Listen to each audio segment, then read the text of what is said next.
Bismillahirrahmanirrahim. Assalamualaikum warahmatullahi wabarakatuh. Alhamdulillahilladzi tatimmu bi ni'matihis shalihat. Wassalatu wassalamu ala sayyidis sadat wa ala alihi wa ashabihi ahlal fadaili wal karamat. Asyhadu an la ilaha illallah wahdahu la syarika lah wa asyhadu anna sayyidana Muhammadan abduhu wa rasuluhu la nabiyya ba'dah. Para guru, para orang tua, para sepuh, para bini sepuh, bil khusus BKM Masjid As-Salam, Yayasan Masjid As-Salam, kita jamaah tetap maupun tidak, mudah-mudahan di waktu yang Allah ijabah inda nuzulil ghais, ketika turun rintik-rintik gerimis hujan. Emang belum hujan sih, tapi angin-anginnya udah bikin adem. Jok motor kita kalau kita diamin basah, maka ini nuzulil ghais, turun rintik-rintik. Mudah-mudahan Allah ijabah doa-doa kita, Allah berikan pengampunan kepada kita. Maka ketika kita keluar dari Masjid As-Salam ini, mudah-mudahan Allah lebur dosa dan khilaf kita, sehingga kita bisa berpulang kepada Allah dalam keadaan betul-betul yang siap menghadapi Allah Subhanahu wa ta'ala dengan kemanfaatan ilmu. Amin ya rabbal alamin. Maka kita masih di bab al-mujahadah, bersungguh-sungguh, dari kitab Riyadhus Shalihin min kalami Sayyidil Mursalin, dari kitab tamannya orang-orang soleh yang disampaikan Sayyidil Mursalin, penutup para nabi, baginda kita Rasulullah sallallahu alaihi wasallam, yang ditulis oleh Al-Imam Al-Hafiz Abu Zakaria Yahya bin Sharaf An-Nawawi, atau kita kenal dengan Imam Nawawi. Di hadis 89 disebutkan oleh Imam Nawawi, qala al-musannif nafa'anallahu bi'iyahi, insyaallah Allah berikan kemanfaatan ilmu dan rahmat kepada beliau. An Jabir radhiyallahu anhu qala, dari sahabat Nabi bernama Jabir ibni Abdillah. Ada dua sahabat Rasul yang didoakan Rasul panjang umur. Yang pertama ini dia, Jabir ibnu Abdillah. Yang kedua Utsman ibnu Affan, Khalifatul Rasyidin, penerus dari Umar ibnu Khattab. Jabir ibnu Abdillah hingga keturunan Rasul yang kelima itu masih hidup dan bertemu dengannya. Panjang umurnya didoakan Rasul. Bahkan fafihid dorir, sampai beliau nggak bisa ngelihat saking tuanya. Orang tua biasanya kalau ketuaan itu mata udah mulai lamur, makan udah nggak begitu doyan, kecuali bubur. Kalau udah mata lamur, makannya cuman bubur, itu artinya udah deket sama kubur. Karena kita hidup zaman Rasul, umur 80 tua. Sebab jarang orang yang umur sampai 100. Terakhir 105 jamaah haji kemarin, itu pun enggak sampai pulang, berangkat doangan. Pulangnya kagak. Kecuali kita hidup zaman Nabi Nuh. Nabi Nuh umurnya alfasanatin, 1000 tahun. Kalau hidup 1000 tahun, hari ini kita 80 tahun, muda. Makanya ada tuh penyair namanya Khairil Anwar yang ngarang antara Bekasi dan Kerawang. Itu zaman kapan itu? Pokoknya zaman SD itu. Itu kan antara Bekasi dan Kerawang ada kata-katanya, aku ingin hidup 1000 tahun. Wah, kebayang nggak Pak? Hidup 1000 tahun kebayang nggak?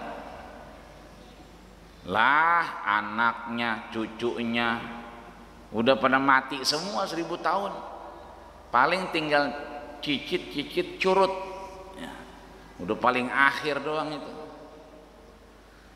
Lah kalau orang hidup 1000 tahun, mohon maaf ya kan, udah kayak kerupuk diairin. Lah kalau 80 tahun kan kebayang tuh, jenggot putih, kumis putih, jambang putih, rambut putih. Ini 1000 tahun udah kayak kerupuk diairin, lemer. Nah ini Jabir saking panjang umurnya,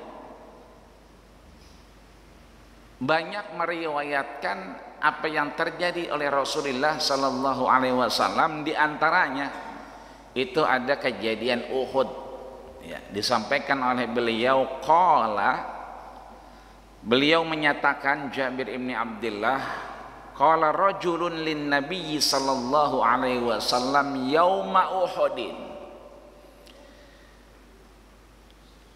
Nabi didatangi oleh rajulun, seseorang yang kemudian orang ini sedang di medan perang Uhud,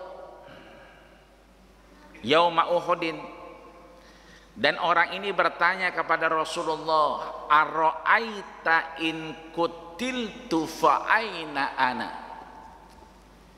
Rasul, saya lagi ikut perang nih, kalau sekarang saya terbunuh, mati, itu posisi saya di mana? Apa kata Rasul? Qala, Nabi menjawab, fil jannah, di dalam surga. Perang lagi dia. Begitu perang nggak mati, balik ke Rasul, fa'alqa samaratin fi yadihi, dikasih buah-buahan sama Rasul, dikasih kepada dia untuk dimanfaatkan. Ama dia dimakan buahnya, bijinya ditanam, dimasukin ke tanah. Maka Rasul sampaikan, waman, mereka yang kemudian sudah mau wafat, wa fi yadikum fasilah, di tangannya itu ada biji korma, falyagrisha, maka tanamlah. Jadi meskipun idza hadara ahadakumul maut, orang kalau udah mau mati, tapi masih menyiapkan, masih ada kesempatan, fi yadikumul fasilah, di tangannya masih ada biji korma, falyagrisha, tanam meskipun entar mati, tapi kan belum mati. Nah ini artinya bahwa Allah berikan kesempatan berbuat kebaikan. Berapa banyak testimoni orang bertemu Allah Subhanahu wa taala, habis waktunya ngontrak di dunia, harus pindah ke alam barzah. Itu testimoninya yang banyak, laula akhartani ila ajalin qarib. Boleh enggak saya diakhirin ajal itu sebentar saja, bukan 1 hari, bukan 1 jam, sebentar saja, sesaat saja. Mau ngapain? Fa atasaddaqu wa akum minas sholihin. Jadi orang benar, ama bisa sedekah. Makanya orang-orang soleh mohon maaf lahir batin itu sebelum mati udah pada mesen-mesen. Dulu ada Ummul Mukminin Sayyidatina Khadijah radhiyallahu anha, istri baginda kita Rasulullah sallallahu alaihi wasallam, manggil anaknya Fatimah, Fatimah neng sini. Ngapa mak? Mau mesen ama baba lu no. Siapa dia? Rasul. Tapi fahayaitu, aku malu ngomongnya. Kata Fatimah, lah ngomong aja. Lah kan itu kan suami emak. Lah ngomong aja mengapa? Kata Khadijah, fahayaitu, aku malu. Ya udah kalau gitu saya nyampein apa? Ternyata Khadijah minta nanti kalau beliau wafat itu diselimutin, dikafanin diantaranya dengan sorban yang dipakai oleh Rasulullah sallallahu alaihi wasallam. Kan banyak tuh orang wafat dipakein sorban, dipakein kain ihram yang bekas kemarin dia umroh atau haji. Tapi jangan salah kaprah, kadang-kadang disorbanin sorban yang baru, ya belum dipakai, dipakein. Ya, makanya bapak-bapak dari sekarang udah harus punya mana sarung yang khusus buat sholat, mana sarung yang dipakai buat beli seblak. Ini sarung-sarung kita yang kita pakai ini khusus buat sholat. Ntar mah kalau tidur lain lagi, kalau kedinginan lain lagi sarungnya. Itu kain yang suka dipakai buat sholat, itu yang banyak oleh orang-orang soleh, orang-orang terdahulu dipesen. Nintar pakai buat ngurubin gua, nintar dipakai kalau misalnya udah nggak ada. Bahkan Imam Syafi'i punya guru spiritual, tanda kutip, bukan spiritual yang sekarang kita masuk. Sering diskusi, sering bertanya terkait kesehatan beliau. Jadi Imam Syafi'i kalau sakit nggak ke dokter, nanya kepada Sayyidatina Nafisah, masih keturunan baginda kita Rasulullah sallallahu alaihi wasallam, dan beliau jauh sebelum wafat itu sudah menggali kuburnya sendiri. Jadi belum wafat orangnya, kuburannya udah ada. Bahkan dalam riwayat yang disampaikan, beliau saking rindunya sama Allah itu menghampiri kuburnya dan bisa menghatamkan Quran 4000 kali di kuburnya. Yang paling fenomenal, yang viral, Sayyidatina Ummul Mukminin Sayyidatina Aisyah radhiyallahu anha, istri Rasul, adiknya Asma. Asma ini anaknya Sayyidina Abi Bakar As-Siddiq. Istri Rasul itu adiknya. Asma ini yang jadi eksekutor ketika Nabi melakukan perjalanan hijrah dari Mekah ke Madinah. Yang pernah umroh, yang pernah haji, masih ingat nggak? Berangkat dari hotel ke Jabal Sur itu butuh waktu berapa menit? Berapa jauh jarak tempuhnya? Itu kalau kita lihat di map 12 kilo.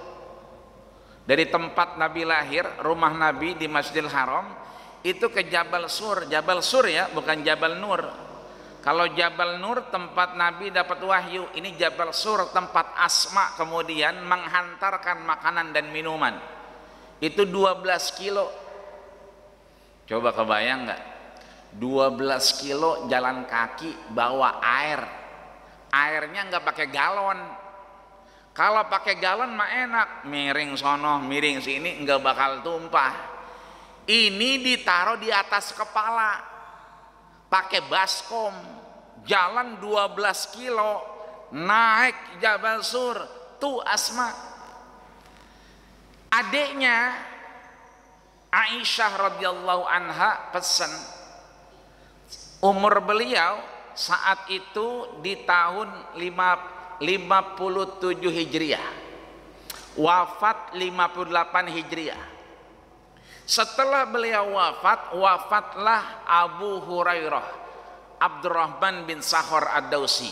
Beliau pesan, nanti kalau aku mati, tolong sampaikan ke Abu Hurairah, letakkan jasadku sebenar-benarnya. Jadi mesen kepada Abu Hurairah, kalau nanti beliau wafat, itu orang soleh mesen sama orang soleh lagi, agar apa? Ngeletakinnya benar. Ini kadang-kadang kita bagaimana amil aja dah. Kata amil, udah ntar ada tukang kuburannya. Akhirnya apa? Jenazah dibiarin aja ke tukang kuburan. Tukang kuburan kan bagaimana bayarannya? Kata tukang gali kubur, 1 juta beres. Dikasih 1 juta beres itu. Dilurusin, bantalannya cakep. Ini kadang-kadang suka ditawar. Berapa duit? 1 juta, 200 saja ya. Ah, jangan segitu apa, tambahin dikit. Ya udah 300 dah. Ya udah deal dah. Lah dari 1 juta jadi 300. Berarti kerjanya bagaimana kira-kira, Pak? Semua mau dia dewek. Kalau dulu itu orang soleh yang turun, sekarang nih minim.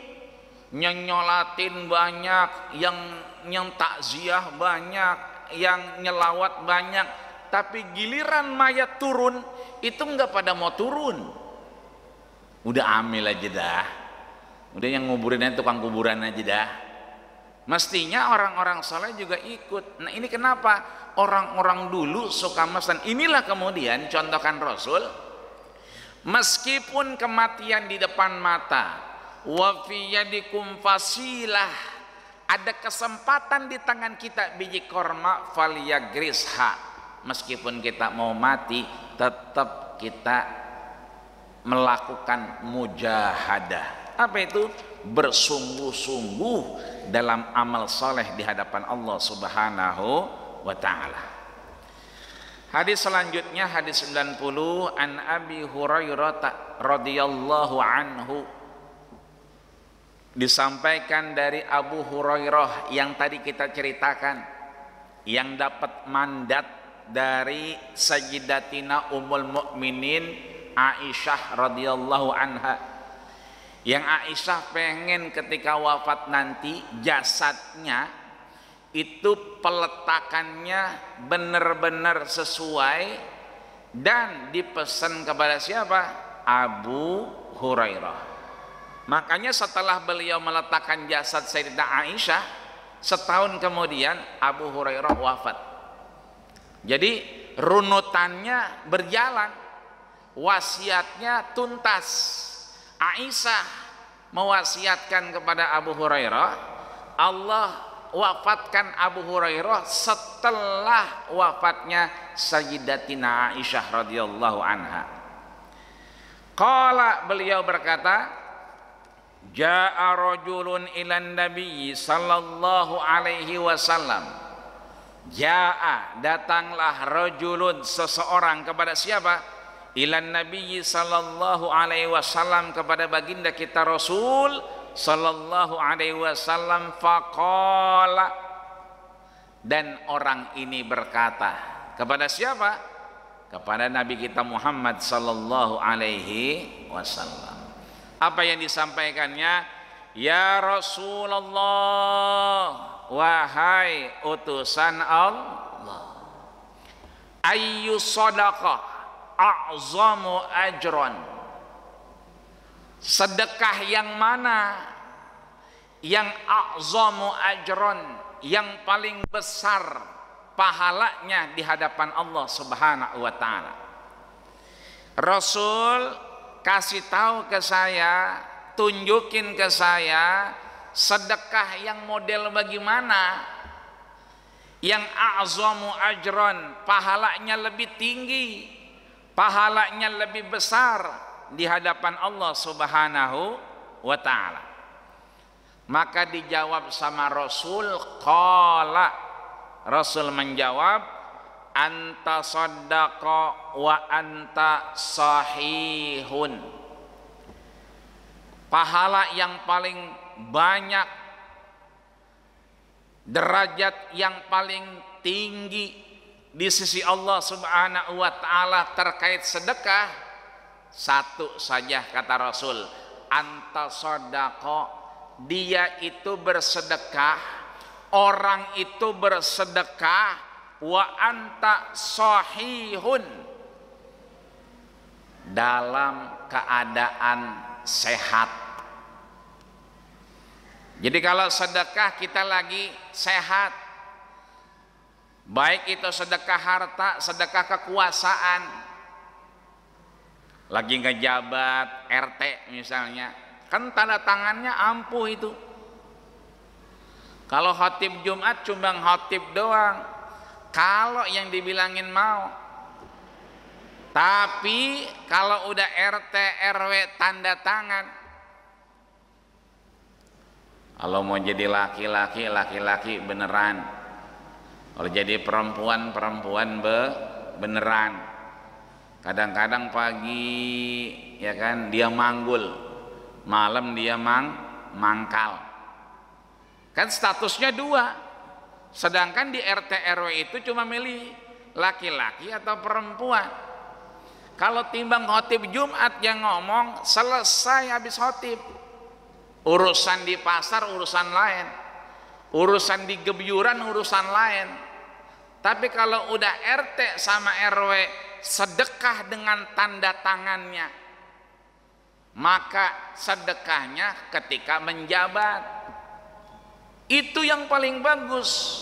Pemegang kekuasaan, pemegang tampuk yang kemudian punya pengaruh, itu sedekah dengan tanda tangan.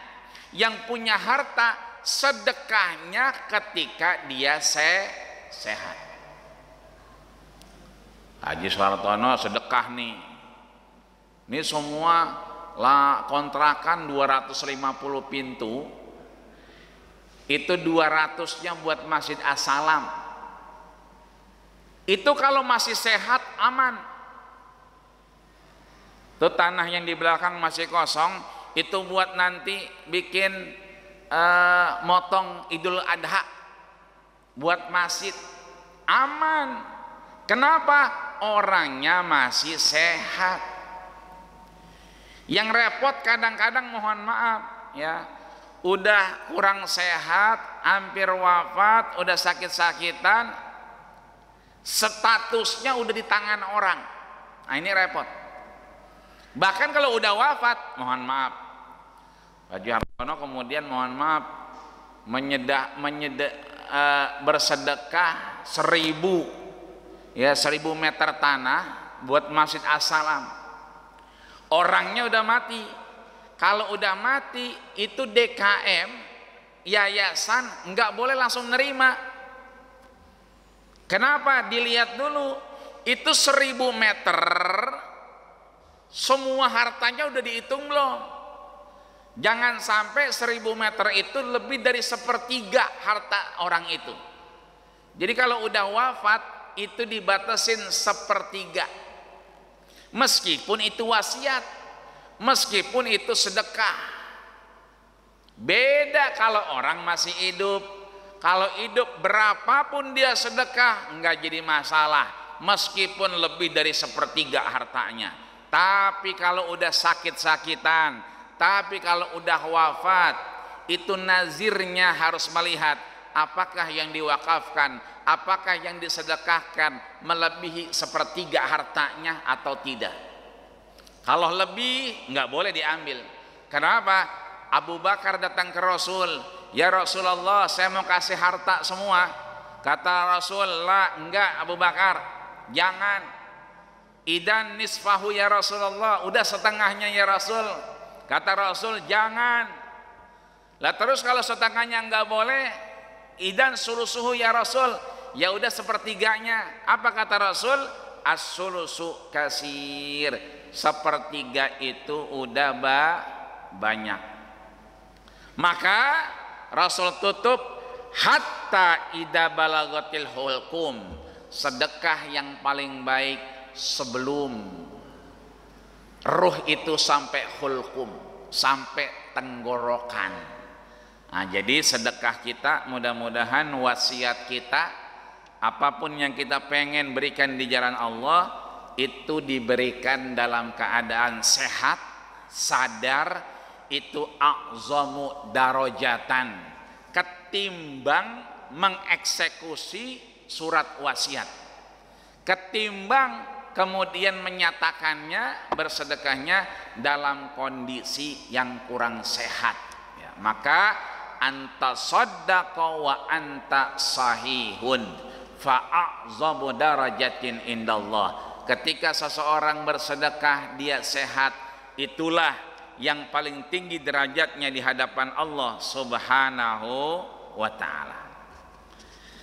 Selanjutnya an Anasin radhiyallahu anhu, dari Anas bin Malik radhiyallahu anhu, semoga Allah meridhoinya. Anas ini asprinya Rasul, asisten pribadi Rasul, bodyguardnya Rasul. 10 tahun dibawa sama emaknya Ummu Sulaim. Kata Ummu Sulaim emaknya Rasul, saya nitipin anak nih. Biasanya begitu dulu kalau kita anak kita ngaji, anak kita ke TPA, tuh yang datang emaknya, yang datang bapaknya. Kalau sekarang yang datang siapa? Asisten rumah tangganya. Kita nggak tahu babanya yang mana, emaknya yang mana. Ini Ummu Sulaim datang ke Rasul. Rasul, ini Anas dididik membantumu. Maka begitu Rasul wafat, kata Anas, khadimtun nabiyya asyra sinin. Aku 10 tahun jadi asisten pribadinya Rasulullah sallallahu alaihi wasallam. Saat ngomong itu umur Anas 20 tahun. Berarti 10 tahun sebelum Rasul wafat, 10 tahun sampai Rasul wafat. Apa yang disampaikan oleh Rasulullah sallallahu alaihi wasallam? Satu ketika Anas menyaksikan Rasul sallallahu alaihi wasallam akhadha sayfan min Uhudin. Rasul mengambil pedangnya. Faqala, dan menyatakan, man ya'khudhu minni hada, siapa yang mau pedangku ini? Rasul ngunusin pedang, ditanya, man ya'khudhu hada, siapa yang mau pedangku ini? Maka fabasatu aidiyahum, sahabat fabasatu masing-masing memanjangkan tangannya, mengulurkan tangannya, aidiyahum, ana ya Rasulullah, ana ya Rasulullah, saya wahai Rasul. Wa kullu insanin minhum yaqul, setiap orang yang dengar waktu itu angkat tangan setinggi-tingginya, fabasatu memanjangkan aidiyahum tangannya, faqala ana ya Rasulullah, saya ya Rasul, saya ya Rasul. Qala, Rasul menjawab, faman ya'khudhu bihaqqihi, kalau sudah megang pedangnya, wa may ya'khudhu bihaqqihi, siapa yang mau menuntaskan haknya. Artinya pedang itu dilakukan, digunakan untuk perang, membela Allah Subhanahu wa ta'ala.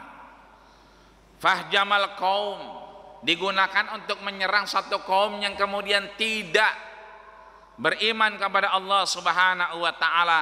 Faqala Abu Dujajah, seketika itu ada namanya Abu Dujajah mendekat kepada Rasul dan menyatakan, ana akhudhu bihaqqihi, aku akan menuntaskan haknya wahai Rasulullah.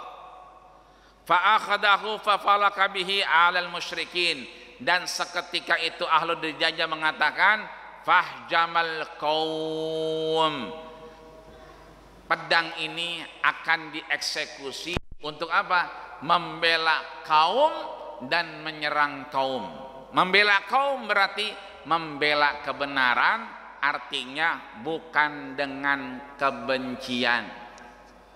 Nah ini kita kadang-kadang mengkritik orang, kadang-kadang ya itu bukan karena salahnya, karena bencinya, karena enggak demennya. Sebab kalau benar yang kita sampaikan itu jadi ghibah. Yang kita sampaikan jadi benar itu ghibah. Yang kita sampaikan enggak benar berarti jadi dusta. Padahal Rasul sampaikan iyyakum wal kadziba. Jauhilah kalian yang namanya dusta. Kenapa? Fa innal kadziba, dusta itu yakulul hasanat. Dia memakan sesuatu yang baik. Kama, seperti bagaimana rayap itu memakan kayu yang ada di rumah kita. Terakhir disampaikan Anis Zubair, dari Zubair. Zubair ini mantunya Abu Bakar. Abu Bakar punya anak tadi Asma yang naik bawa air di kepala, yang punya julukan Dzatun Niqatain, dua ikat pinggang. Kenapa dua ikat pinggang? Bajunya dirobek, satu buat ngelilit air di kepala, satu ngikat bajunya biar nggak kemana-mana. Karena 12 kilo jalan dari rumah bawa air untuk diminum oleh ayahnya dan Rasulullah. Maka yang menikahi Asma itu namanya Zubair. Maka disampaikan oleh Imam Nawawi, Anis Zubair qala, dari Zubair mantunya Rasul, mantunya Abu Bakar As-Siddiq, nanti punya anak namanya Abdullah. Abdullah nanti itu mempertahankan Mekah dan tahu bahwa dia akan mati setelah mempertahankan. Maka Zubair sebelum perang datang ke emaknya, Abdullah bin Zubair, anaknya itu namanya Abdullah, bapaknya Zubair, emaknya Asma. Datang ke emaknya Asma, "Mak, nih mau perang." Ya udah, kalau perang kan di jalan Allah, selesai, enggak jadi masalah, wafat syahid di jalan Allah. Bukan takut matinya mak, bukan. Saya enggak takut mati, cuman ya saya lebih tenang kalau nanti mati itu kain kafannya pakai sarung yang emak pakai, sarung yang waktu itu dipakai oleh Asma binti Abi Bakar, yang tahu jiwanya itu diwakafkan untuk Rasulullah sallallahu alaihi wasallam. Maka Jubair kemudian berkata, "Ataina Anas bin Malik." Kita didatangi oleh asfrinya Rasul, ajudannya Rasul, asisten pribadi Rasul yang tadi namanya Anas bin Malik. Fasyakauna ilaihi antal minal hujjaj.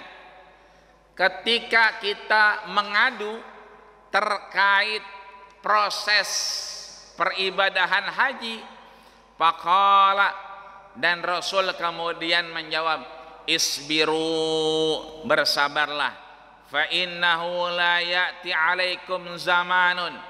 Sesungguhnya tidak akan datang zaman satu masa kepada kalian illa walladhi ya'iduhu syarran minhu, kecuali itu baik untuk kita, hatta talqarabakum, dan Allah sudah menerima niat baik kita untuk berhaji. Sami'tuhu min niyatikum, sesuai dengan apa yang diniatkan.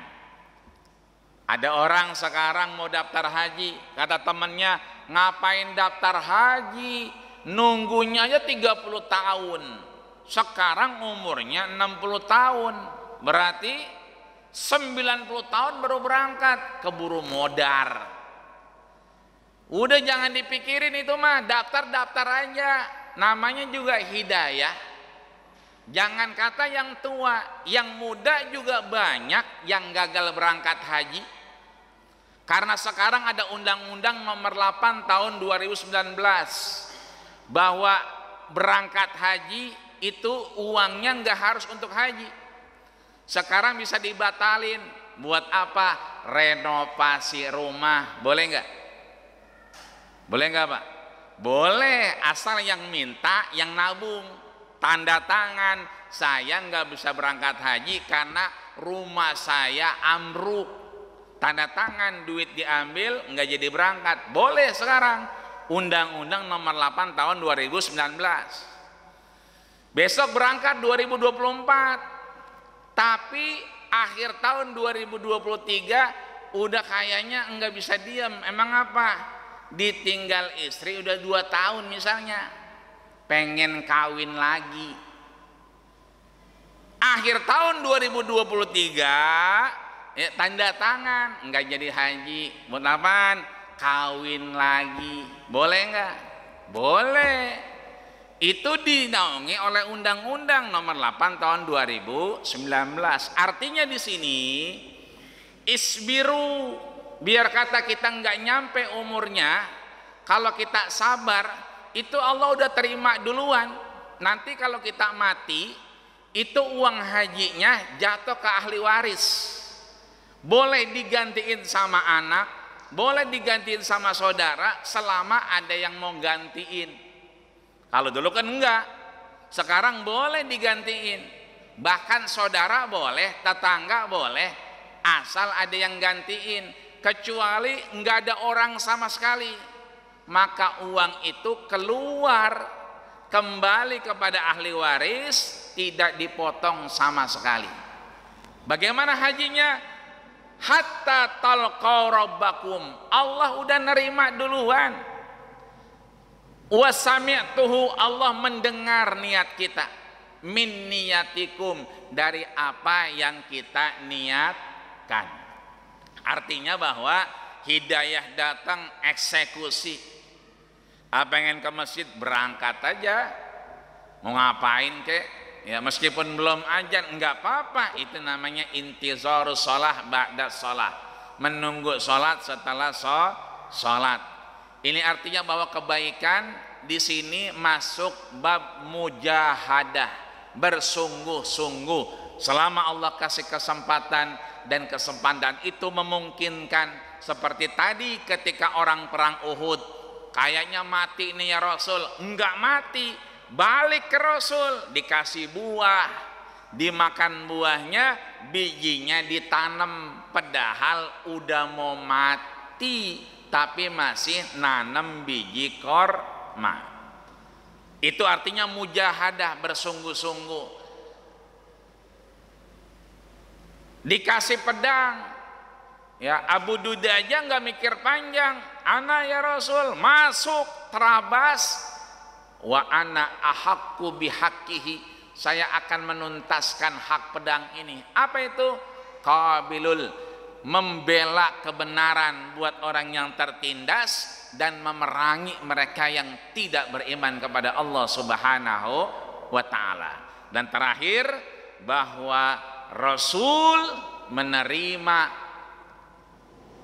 kabar yang disampaikan kepada Zubair, bahwasanya Anas bin Malik menyatakan bahwa Allah menerima niat kita meskipun pekerjaannya belum kita eksekusi, tapi niatnya sudah sampai dan Allah mudah-mudahan menerima niat baik kita. Niat baik kita untuk terus mendoakan saudara kita di Palestina. Niat baik kita meskipun gak banyak yang kita berikan, sedikit tapi bermanfaat untuk saudara kita di Palestina. Kalau kemarin-kemarin kita menunggu mana nih negara-negara Arab, mana nih negara-negara Muslim nggak ada suaranya, syukur alhamdulillah kemarin udah ada suaranya. Kata Nabi, lawusyiat, kalau nanti ini Masjidil Haram aku perluas ila Son'a, sampai ke Son'a, ke negeri Yaman, fahuwa haram, dia tetap jadi Masjidil Haram. Alhamdulillah kemarin Yaman udah mengikrarkan perang untuk membela saudara kita di Palestina. Kita Indonesia bersyukur punya menteri luar negeri yang kemudian lantang dan mengecam ketimbang 5 negara tetangga kita yang masih membela Israel. Singapura, Filipina, Vietnam, Thailand. Kita Indonesia enggak termasuk, alhamdulillah. Mudah-mudahan niat kita saya yakin bahwa yadullah ma'al jamaah, keberkahan kemenangan itu bersama-sama. Kita enggak peduli kalau Amerika kemudian belain Israel. Kita juga enggak mikirin kalau Inggris kirim yang namanya kapal induk, tapi kita yakin Allah yang maha kuasa, Allah yang mampu memberikan kemenangan. Mudah-mudahan dulu Mesir kalah, dipukul mundur, mudah-mudahan saudara kita Allah segera berikan kemenangan tentunya, amin ya rabbal alamin. Kita diberikan kesehatan, panjang umur, dan bisa terus beribadah sehingga berakhir dengan husnul khatimah, amin ya rabbal alamin. Al-Fatihah. A'udzubillahi minasyaitonirrajim. Bismillahirrahmanirrahim. Alhamdulillahi rabbil alamin arrahmanirrahim maliki yaumiddin. Iyyaka na'budu wa iyyaka nasta'in ihdinas siratal mustaqim siratal ladzina an'amta 'alaihim ghairil maghdubi 'alaihim waladdallin. Amin. Wa'fu 'anna ya Rahman, wa'fu 'anna ya Rahim, wa'fu 'anna ya Karim. Allahumma sabbitna bil iman wa sabbitna bit tauhid wa sabbitna bil ma'rifah wa sabbitna bil istiqamah wa husnul khatimah wa akhir da'wana anil hamdulillahi rabbil alamin. Kita tutup dengan doa kawatul majlis. Subhanakallahumma wa bihamdika asyhadu an la ilaha illa anta astaghfiruka wa atubu ilaik. Terima kasih segala perhatian, mohon maaf segala kurangan. Usikum manasib taqwallah faqad fazal muttaqun. Assalamualaikum warahmatullahi wabarakatuh.